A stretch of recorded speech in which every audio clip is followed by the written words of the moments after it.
What's up, guys? My name is Gabe, and for the next month, I'm going to be watching one movie every single day.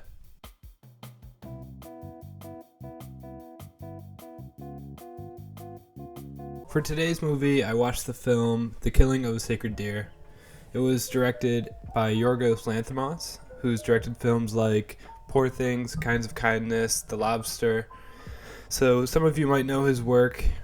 He's pretty renowned for making kind of weird, obscure films. I've seen a few of his films before, and I have to say this one might be the weirdest. The premise basically follows the lead character, who's played by Colin Farrell, and he's a surgeon in the movie, and basically he gets involved with this really strange, disturbed young character named Martin in the movie, played by Barry Keoghan. This character kind of has a very big gripe with Colin Farrell's character, Martin, which we don't really find out until a decent way into the movie. It kind of shows them as friends in a way. They have sort of a weird mentor-mentee relationship.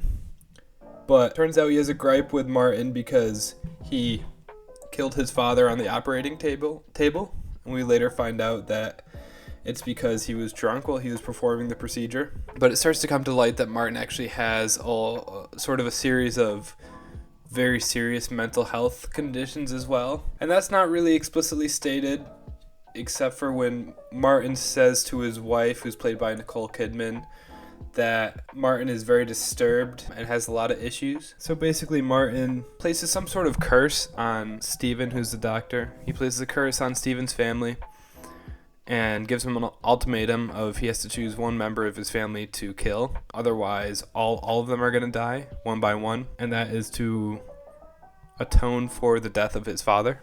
He describes it as balancing things out. So that's the basic premise of the movie. I have to say I wasn't the biggest fan. It was really weird and very unsettling.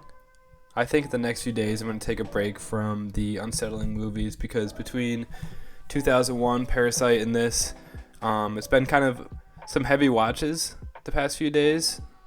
So I think I'm going to move on to something a little bit lighter. But anyways, yeah, this movie was kind of hard for me personally to watch. I'm not the biggest fan of some of the themes that are in there. I just found it to be really disturbing. Some of those concepts I don't really like just thinking about. It's kind of hard to talk about because I was sort of wincing through most of the film. I will say the acting is pretty well for the most part, notably by Barry Keoghan. But it's sort of a different style of acting.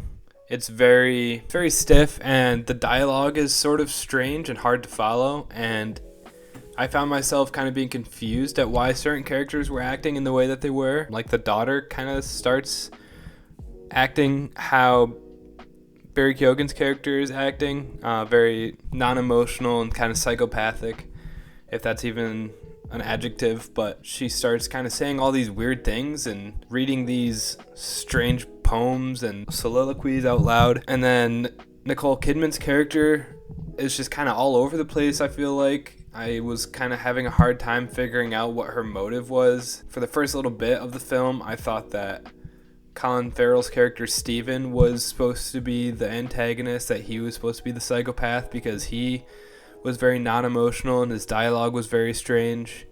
So yeah, it was, I don't know, overall it was a hard film to follow. I'll give props to the director because it's very different and unique, but it's not my favorite film. I won't ramble on about this for 15-20 minutes like I did yesterday, because making these daily videos, it's hard to keep pumping them out with my busy schedule right now. So the editing takes a really long time. It takes like 2-3 hours every day.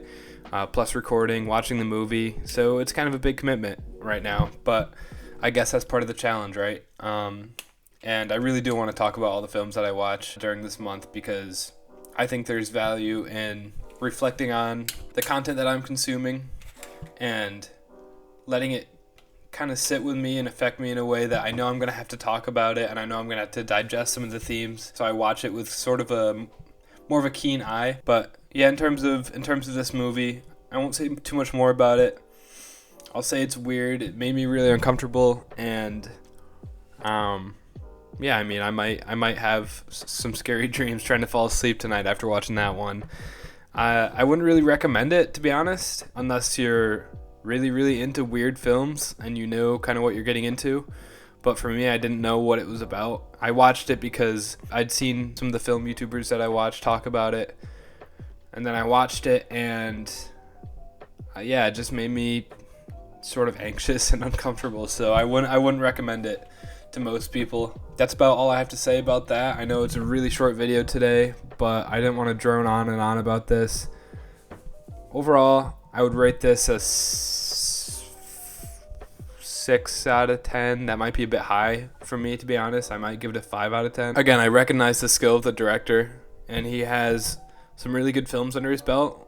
Like The Lobster, I really enjoyed. It's one of those kind of weird films. It's very different. This one just wasn't my favorite. It wasn't for me. That might be a taste thing, so you could argue about it in the comments if you want, but this one just wasn't for me.